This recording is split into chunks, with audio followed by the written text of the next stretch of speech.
My name's Cal Beckett, 36. I work in systems and data, which I know doesn't sound like something you'd see in a movie montage. It's not flashy.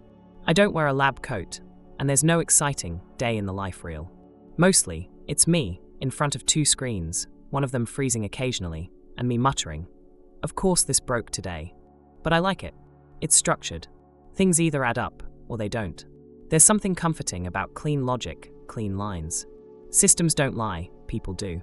That realization came a bit too late for me. I was married for 8 years to a woman named Elise. Elise was everything I wasn't.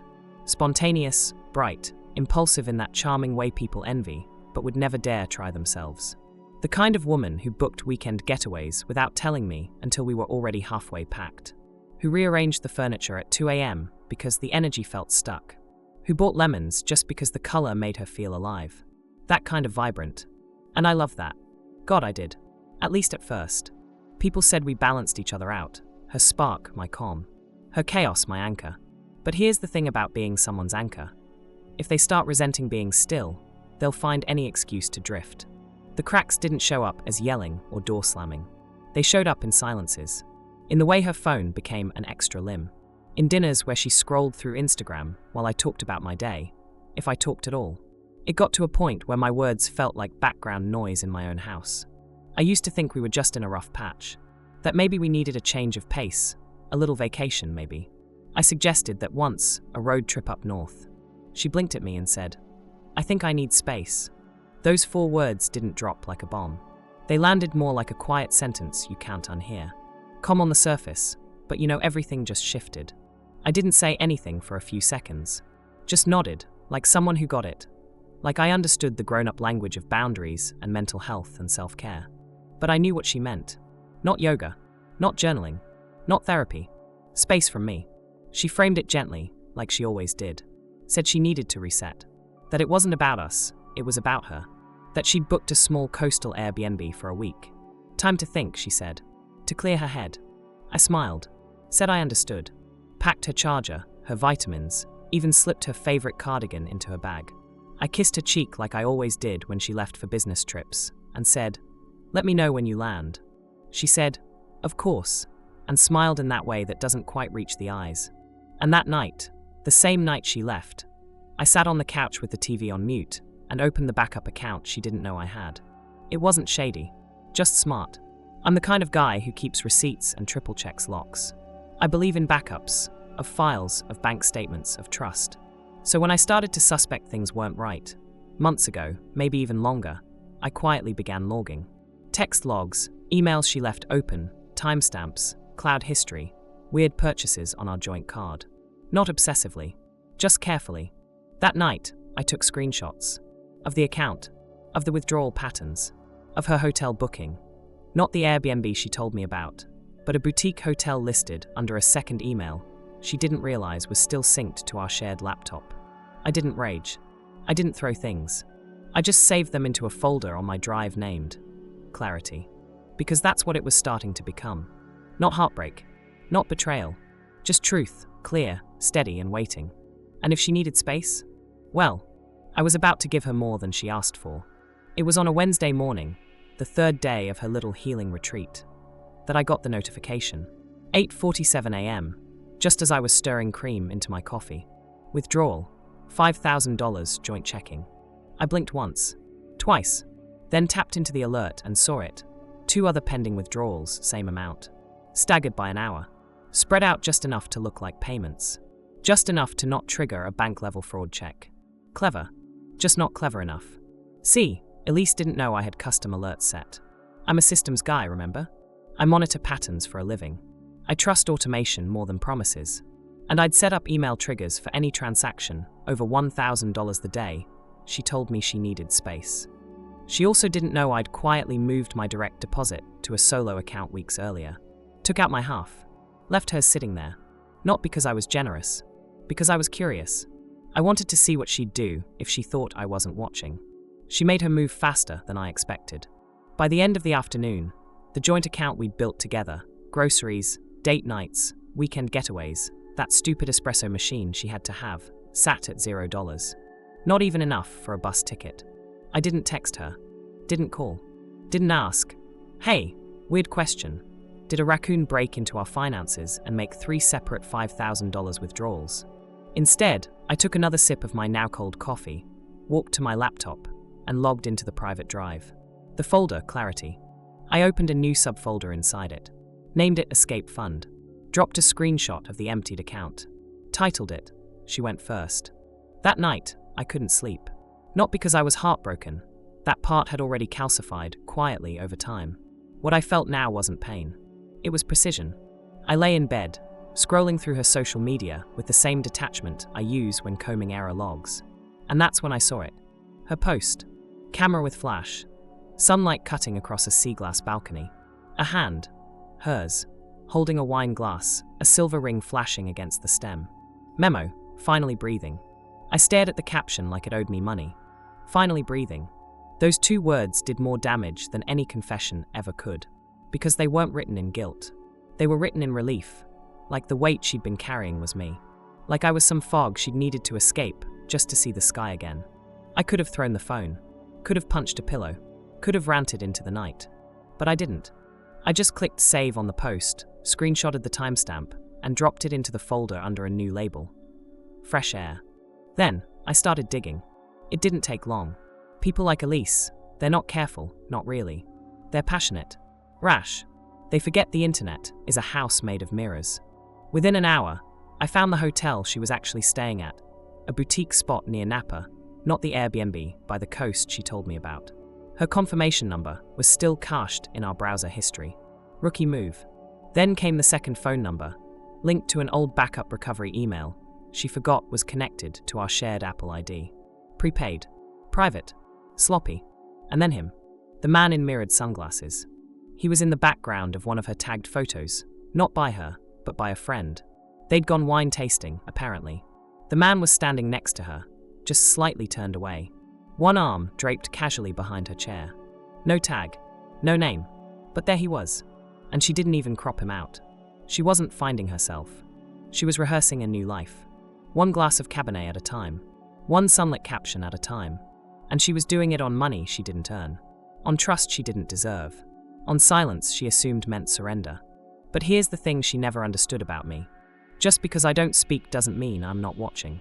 Just because I give space doesn't mean I'm not mapping every inch of it. She thought she'd vanished. She didn't realize I'd been tracing her footsteps before she even left the driveway. I didn't confront her. Not yet. Confrontation is loud. Messy. Emotional. I wasn't in the mood for any of that. I wanted precision. While Elise posted golden hour selfies and artsy shots of wine glasses with captions like "Unlearning the Noise," I was at my desk with 2 monitors, a notepad, and a mug of black coffee. No cream this time. Just focus.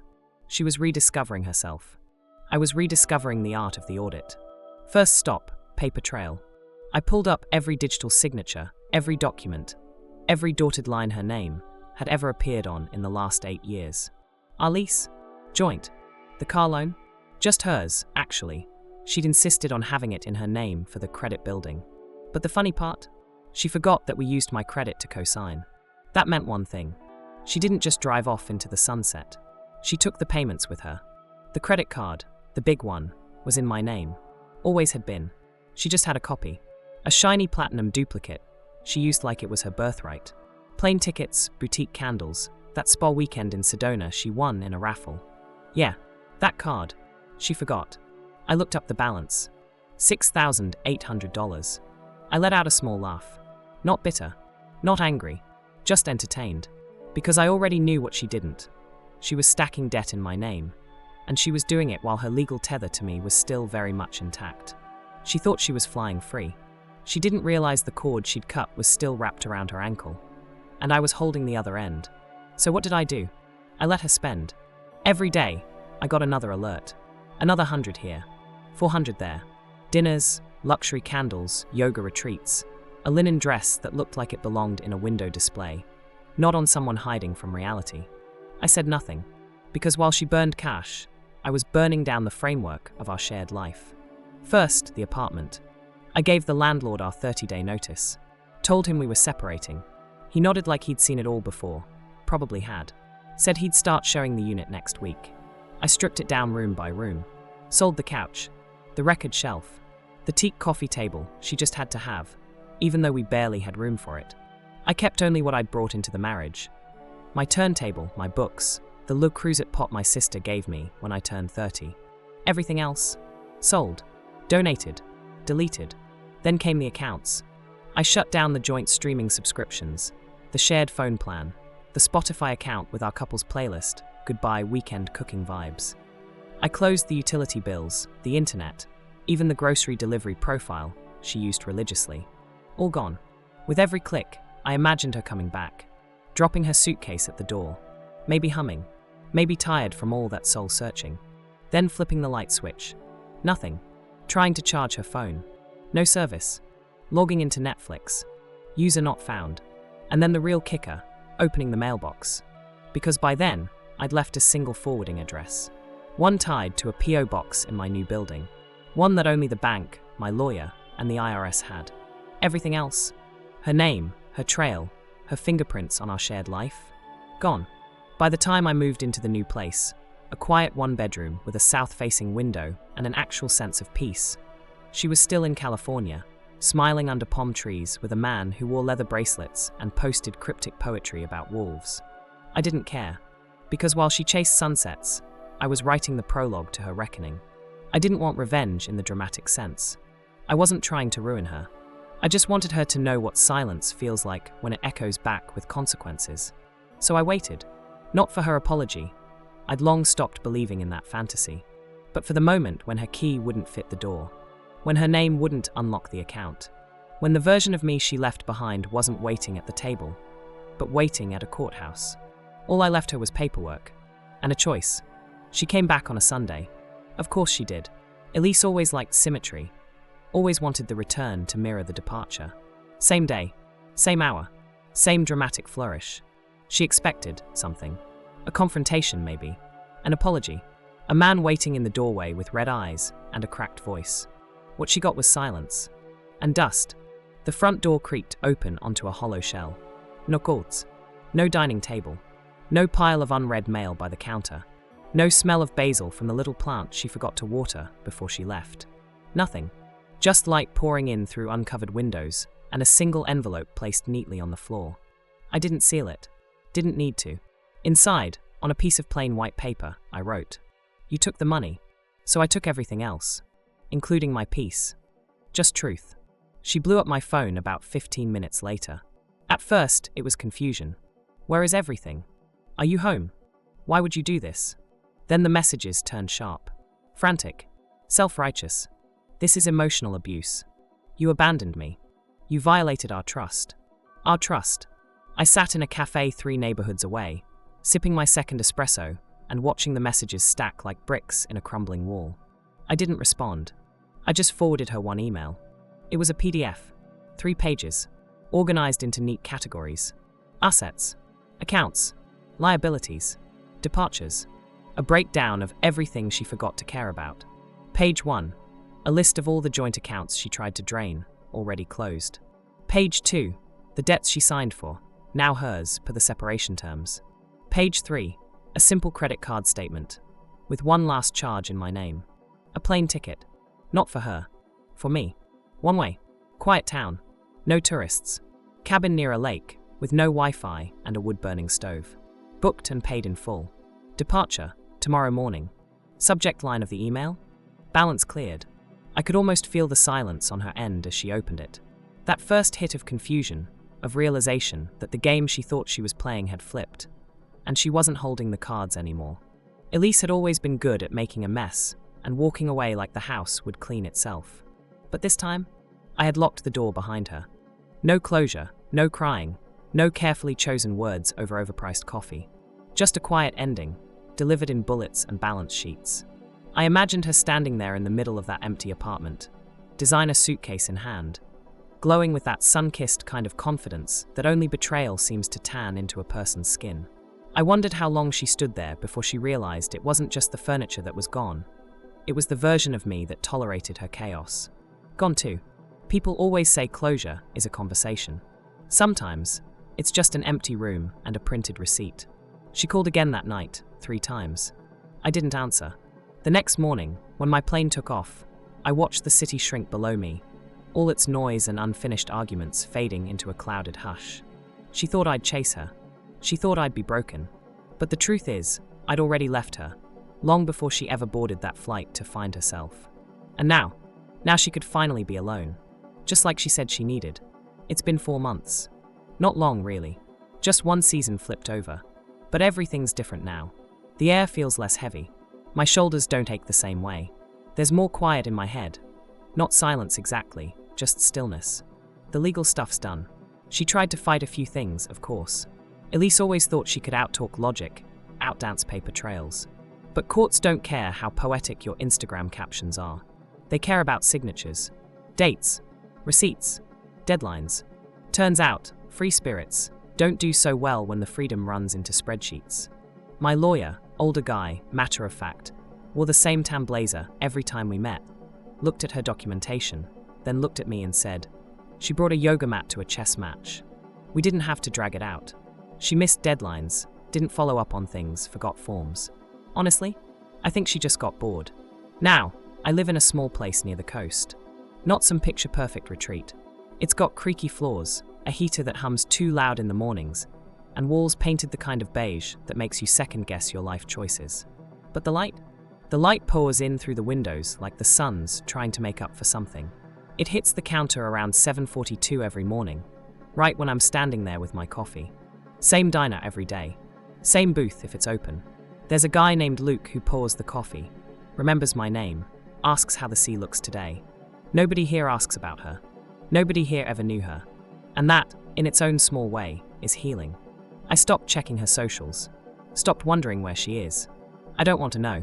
She spent so long trying to escape anything rooted, anything predictable, steady, committed, that she didn't realize she had no landing plan. Just vibes and drama and the idea that she could outrun reality. Let her chase sunsets. I'll take peace. I used to think revenge meant grand gestures, slamming doors, public exposure, a reckoning. But now, I think real power lives in unsubscribing. From the story they told about you, from the role they made you play, from the weight they asked you to carry so they could float a little higher. I didn't burn her world down. I just took my name off the lease. I didn't yell. I didn't beg. I just left the room and took the oxygen with me. People ask sometimes, well, the ones who knew both of us, if I'm okay. And I tell them the truth. I'm better. Not perfect. Not reborn. Just better. Because now, when I cook pasta from scratch, the kitchen smells like peace. When I spin my vinyl records, the music doesn't get interrupted by her chaos. When I open my laptop, it's to work, not to investigate. There's a drawer next to my bed. Inside is a copy of the note I left her, folded clean and sharp, tucked beside my passport, and a plain ticket stub with a timestamp that marked the exact moment I chose myself. I didn't keep it because I miss her. I kept it to remember the moment I stopped shrinking to be loved, and started expanding to live.